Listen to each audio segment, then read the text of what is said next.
얻게 될 것입니다. 우리 옆에 분하고 한번 인사하겠습니다. 자, 이번 수련회에 행복을 경험하게 될 겁니다.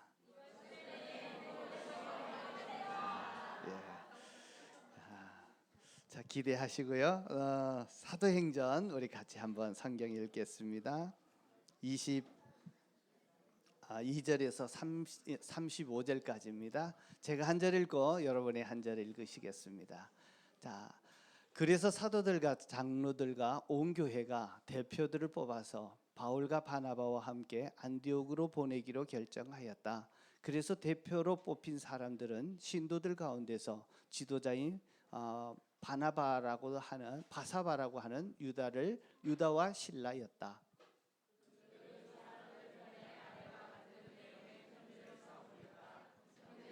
이에 사도들과 장로들은 안디옥과 시리아와 길리기아의 이방 사람 겨우 여러분에게 문안합니다. 그런데 우리 가운데 몇몇 사람이 여러분에게로 가서 우리가 시키지 않은 여러 가지 말로 여러분을 혼란에 빠뜨리고 여러분의 마음을 어지럽게 하였다는 소식을 들었습니다. 그래서 우리는 몇 사람을 뽑아서 사랑하는 바나바와 바알과 함께 여러분에게 보내기로 만장일치로 결정하였습니다. 바나바와 바울은 우리 주 예수 그리스도의 이름을 위하여 자기 목숨을 내놓은 사람입니다. 또 우리가 유대와 신라를 보내니 그들이 이 일을 직접 말로 전할 것입니다. 성령과 우리는 꼭 필요한 다음 몇 가지 밖에는 더 이상 아무 무거운 짐도 여러분에게 지우지 않기로 하였습니다. 여러분은 우상에게 바친 제물과 피와 몸매어 죽인 것과 음행을 멀리하여야 합니다. 여러분이 이런 것을 삼가면 여러분은 잘 하겠습니다. 안녕히 계십시오. 자, 그들은 전송을 받고 안디옥에 내려가서 회중을 다 모아놓고 그 편지를 전하여 주었다. 회중은 편지를 읽고 그 겉면을 기쁘게 받아들였다. 유다와 실라도 예언자이므로 여러 말로 신도들을 격려하고 굳세게 하여 주었다. 그들은 거기서 얼마 동안 지낸 뒤에 신도들에게서 평안히 가라는 전송을 받고서 자기들은 보낸 사람들에게로 돌아갔다. 그러나 바울과 바나바는 안디옥에 머물러 있으면서 여러 사람들과 함께 주님의 말씀을 가르치고 전하였다. 35절 다 같이 읽겠습니다. 그러나 바알과 바나바는 안디옥에 머물러 있으면서 다른 여러 사람과 함께 주님의 말씀을 가르치고 전하였다. 오늘 우리가 읽었던 말씀은 초대교회의 운명을 결정했던 예루살렘 회의에 대해서 우리 같이 좀 살펴보려고 하는데요. 자, 한 회의가 교회의 미래를 결정하고 있습니다. 뿐만 아니라 회의 하나가 한 나라의 운명도 결정할 수 있다라고 하는 겁니다. 자, 우리나라의 운명을 송두리째 바꿔놓았던 한 회담이 있습니다. 어떤 회담인지 여러분 아십니까? 세계대 2차 대전이 막 종결될 직전이었던 1945년 2월 4일 날 지금 크림반도에 소련이죠. 러시아의 크림반도에 있는 얄타라고 하는 도시에서 회담이 열렸습니다.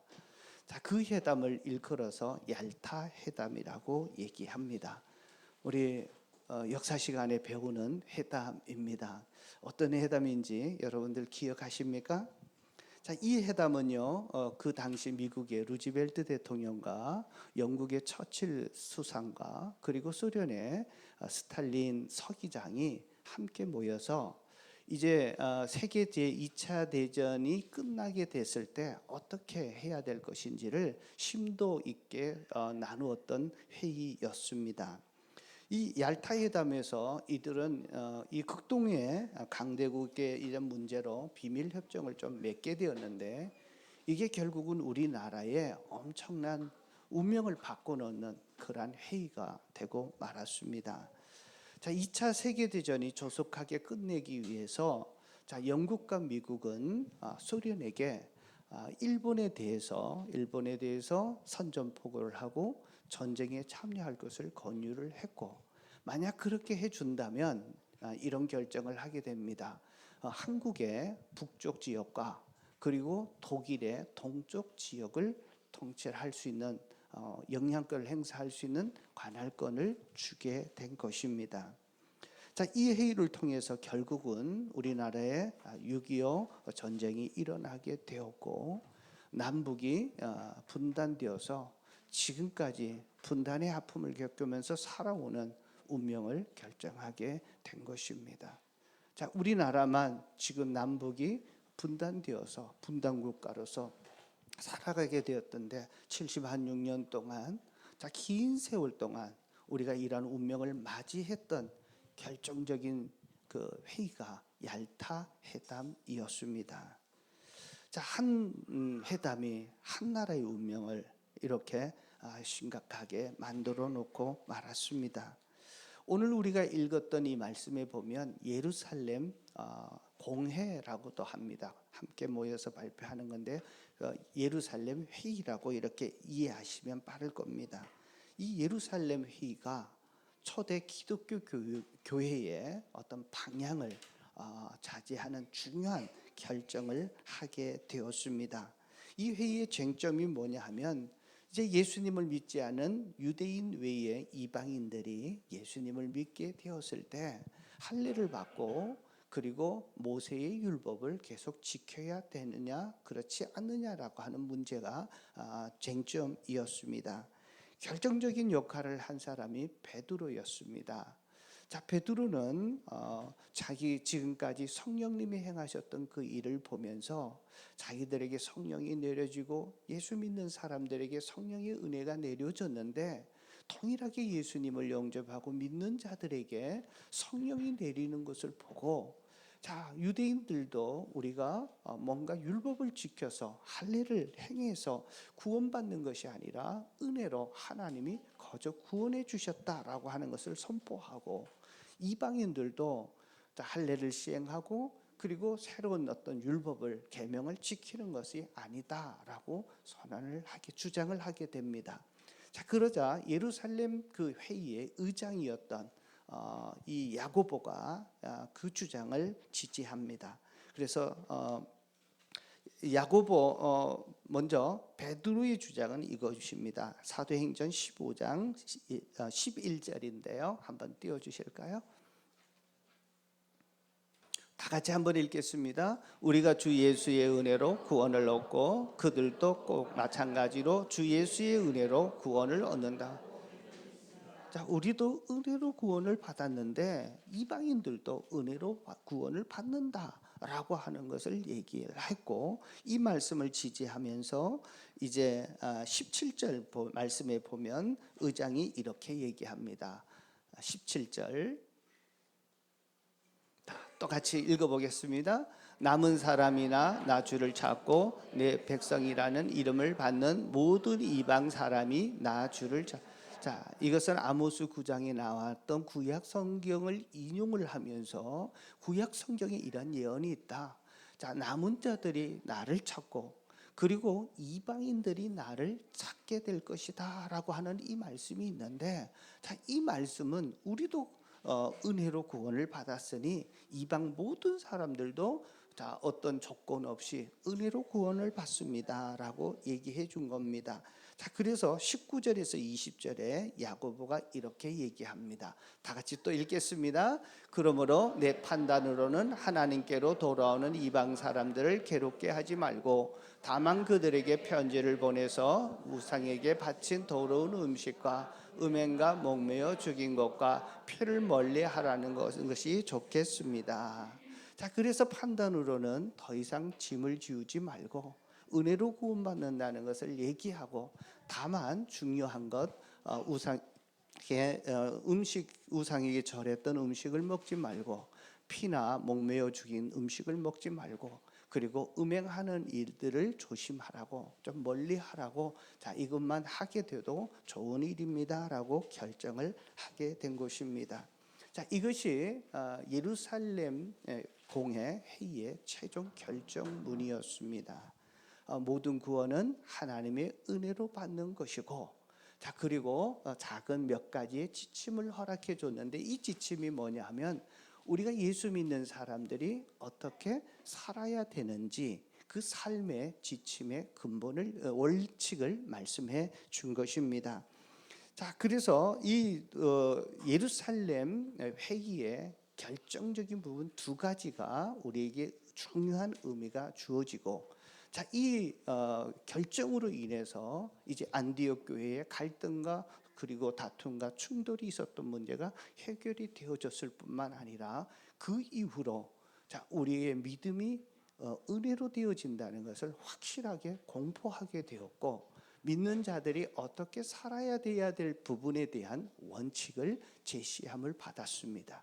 그래서 그 전통이 오늘날 우리에게까지 그대로 이어졌고, 자, 우리가 어떻게 하면 구원을 받을 수 있는지, 그리고 어떻게 믿는 자들이 살아갈 때 어떤 원칙에 따라서 살아가야 되는지를 말씀해 준 겁니다. 오늘 두 가지로 간단하게 제가 말씀을 드리려고 합니다. 자, 첫 번째는 이 예루살렘 회의가 우리에게 주신 중요한 의미, 첫 번째는 구원은 인간의 행위가 아닌 믿음으로 구원받는다입니다. 한번 따라하겠습니다. 구원은 인간의 행위가 아닌 믿음으로 구원받는다.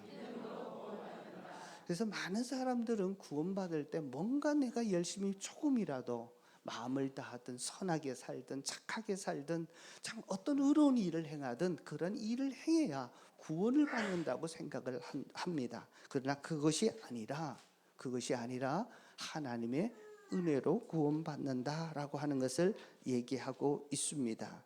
그래서 모세와 할례를 받고 계명을 지켜야 되는 것이 아니라 하나님이 은혜로 주시는 선물이다라고 말씀합니다. 이 부분에 대해서 에베소서 2장 8, 9절에 보면 자, 이렇게 얘기합니다. 너희는 그 은혜로 인하여 믿음으로 말미암아 구원을 받았으니, 자, 이것이 하나님에게서 너희에게서 난 것이 아니라 하나님의 선물이라. 행위에서 난 것이 아니니 이는 누구든지 자랑하지 못하게 함이니라. 여기서 보면 우리 인간의 어떤 노력이나 어떤 선행이나 또 어떤 열심이 그것이 우리의 구원을 얻는 것이 아니고 하나님께서 거저 주시는 선물이다라고 얘기합니다. 우리가 구원받은 것은 우리가 뭔가를 해서 어떤 일들을 기여해서 어떤 조건이 있어서 구원받는 것이 아니라 하나님이 주시는 선물이다라고 하는 것을 말씀합니다. 자, 그래서 사도 요한도 이렇게 얘기합니다. 요한복음 1장 12절에 보면 자, 영접하는 자, 곧 그 이름을 믿는 자들에게는 하나님의 자녀가 되는 권세를 주셨으니, 자, 영접한다는 것, 예수님을 마음속에 모셔드리면, 그리고 그 예수님을 신뢰하고 믿게 되면 구원을 얻게 됩니다. 그 결과 하나님의 자녀가 되어져서 오늘 이 세상을 떠나도 천국에 갈 수 있는 구원을 선물로 받게 된다라고 하는 것을 얘기합니다. 이런 복음의 진리를 우리에게 주실 때 구원은 인간의 어떤 노력과 어떤 열심으로 이루어내는 것이 아니라 하나님이 거저 주시는 선물이다라고 하는 것입니다.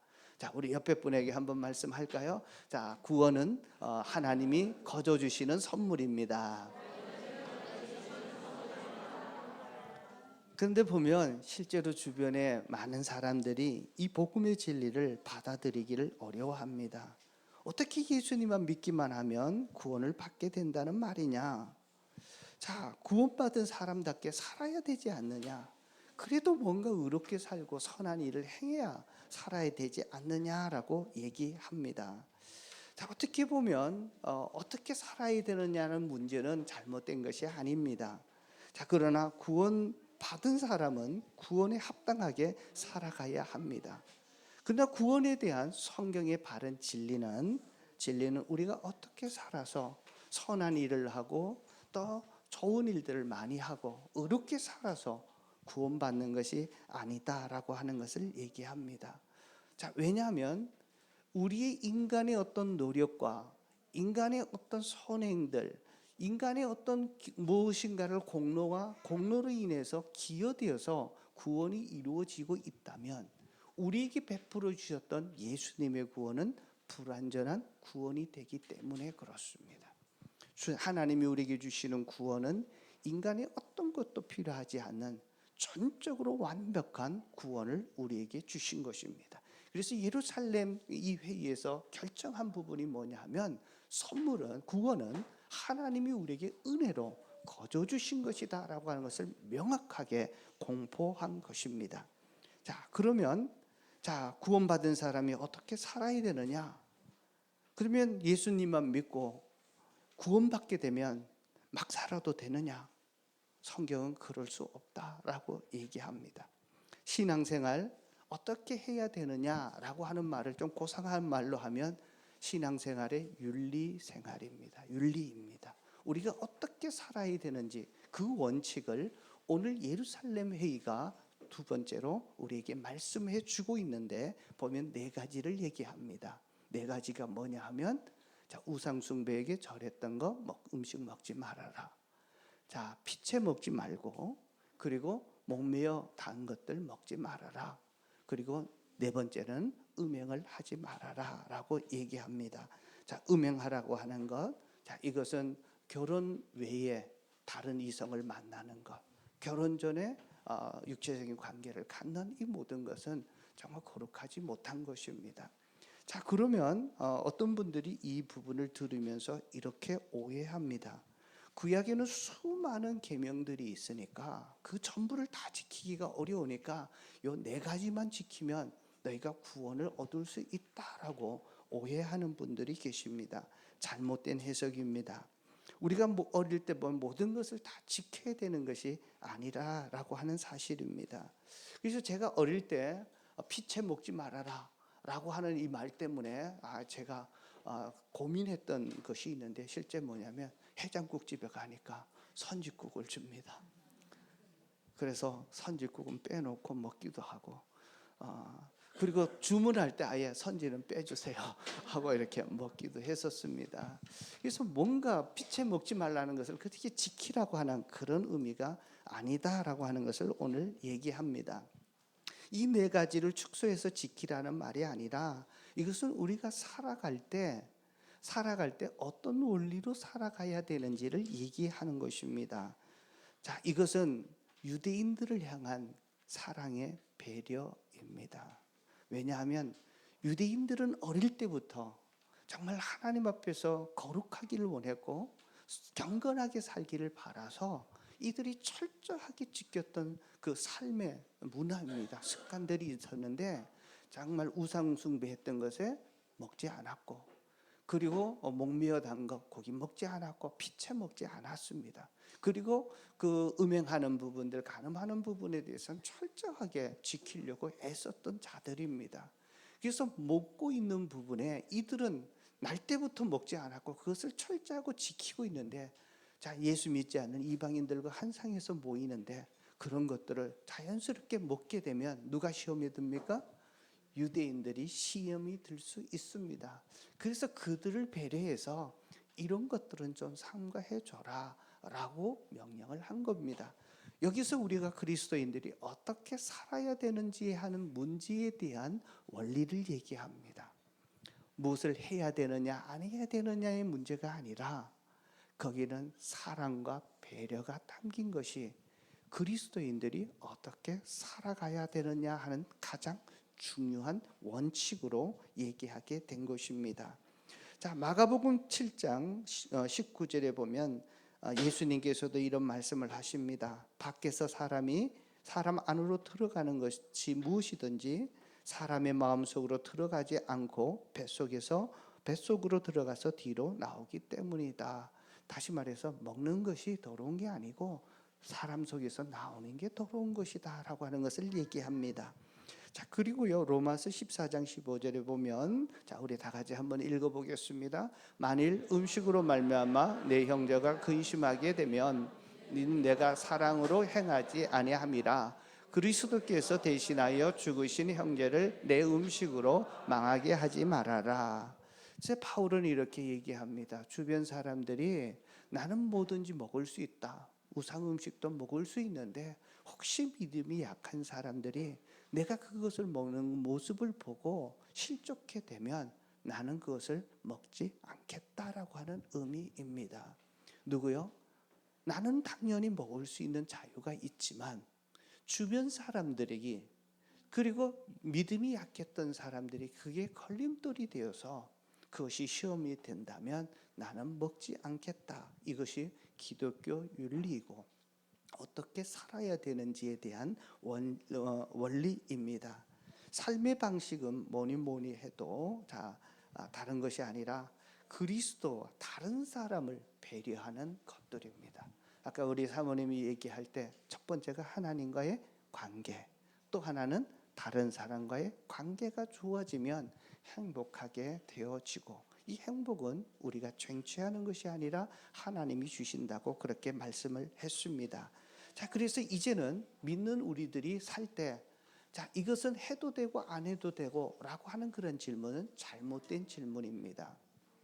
그것이 아니라 정말 내가 하나님과의 관계 속에서 정말 이것을 통해서 내 믿음의 생활에 도움이 되느냐, 그리고 하나님께 기쁨이 되느냐, 이게 하나님과의 관계 속에서 하나님을 위로해 주는 것이고, 그리고 다른 사람과의 관계에서 믿음이 약한 사람이 내 행동과 말 때문에, 내가 어떤 일 때문에 그것이 시험이 되어지면 그것은 하지 않겠다라고 하는 것이 우리 기독교 어떤 신앙생활의 원리입니다.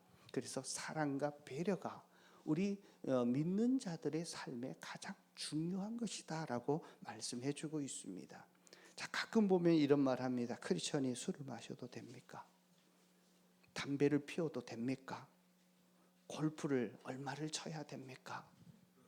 자, 이러한 질문들은요, 근본적으로 잘못된 질문입니다.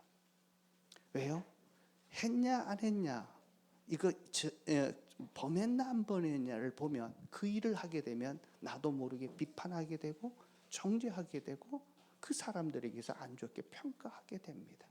그래서 기독교인들은 더 이상 무엇을 보고 했냐 안 했냐 이런 질문이 아니라 그것이 내 신앙에 도움이 되고 하나님께 기쁨이 되어지느냐, 그리고 주변 사람들에게 그것이 덕이 되고 도움이 되어서 신앙생활에 도움을 줄 수 있느냐로 이제 우리가 그 원리를 삼아야 되는 것입니다.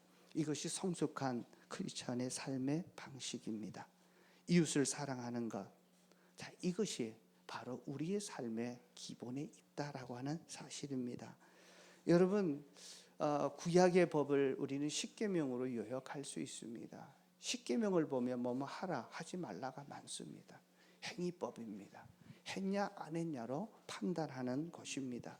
십계명 1계명에서 4계명까지는 하나님에 대한 계명이고, 5계명 부모에게 공경하라, 살인하지 말라, 간음하지 말라, 도둑질하지 말라, 거짓 증언하지 말라, 탐나지 말라라고 하는 이 말은 사람과의 관계 속에서 행하는 그러한 계명들입니다. 자, 만약 우리가 사랑한다면 부모에게 어떻게 공경하지 않을 수 있겠습니까? 정말 사랑하는데 이웃을 어떻게 사람을 죽일 수 있겠습니까? 정말 내가 이웃을 사랑한다면 남의 부인들과 또 남의 어떤 그 배우자와 해서 가정을 파괴하는 일을 할 수 있겠습니까? 그래서 도둑질하는 것, 어떻게 사랑하는 사람의 것을 물건을 훔칠 수 있겠습니까? 자, 그래서 사랑하기만 하면 거짓말도 탐나지도 않는 그 율법들이 자연스럽게 이루어집니다. 자, 이것이 행위법이 아니라 사랑의 법으로 살아가라라고 하는 것입니다. 자, 예수님 믿는 우리들은 이제는 사랑과 배려의 법으로 살아가는 것이 삶의 원칙이다라고 하는 것을 얘기합니다. 자, 그러면 또 이렇게 얘기하는 분들이 있습니다. 지금은 우리가 율법 시대에 살지 않고 은혜 시대에 살지 않습니까? 예수님이 오셔서 율법을 폐하러 왔다고 했는데 우리가 더 이상 그 말을 지키지 않아도 되지 않습니까? 자, 이렇게 꼭 말씀하시는 분들이 계십니다. 그러나 우리가 율법을 폐하러 왔다라고 하는 말을 잘못 이해할 때 그런 일이 생겨납니다. 자, 왜냐하면 우리는 더 이상 율법 아래에 있지 않고 은혜 아래에 있기 때문에 그렇다고 해서 내 욕망대로 내가 하고 싶은 대로 하는 것이 아니다라고 하는 사실입니다. 진정한 의미는, 은혜는 율법보다 그보다 더 높은 고차원적인 원리입니다. 차원이 다른 것입니다. 그래서 은혜의 원리, 하나님의 사랑의 원리로 살게 되면 더 이상 율법 계명을 가지고 지키는 것은 유치한 법이 되어지고 그것에 매이지 아니하고 기쁨으로 행할 수 있는 은혜가 은혜의 원리고 사랑의 원리입니다. 그래서 구약에서는 눈은 눈으로 이는 이로 갚아라라고 얘기하지만 예수님은 그렇게 얘기하지 않았습니다. 원수를 사랑하고 너를 저주하는 사람을 사랑하고 축복하라라고 말씀하십니다. 자, 이제는 우리는 행위의 법으로 사는 자가 아니라 율법이 아니라 이제는 사랑의 법으로 살고 은혜의 법으로 사는 자들입니다. 자, 우리 그리스도인들이 이제는 사랑의 법으로 은혜로 법으로 정말 기쁨으로 우리의 주었던 계명들을 지킬 수 있는 것입니다.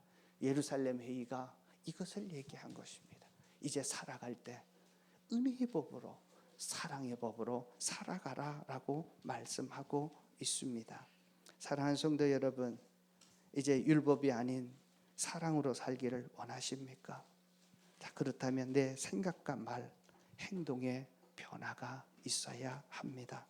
누가 잘했는지, 누가 잘못했는지 끊임없이 따지고 비판하면서 살아가는 것은 율법주의적인 삶의 방식입니다.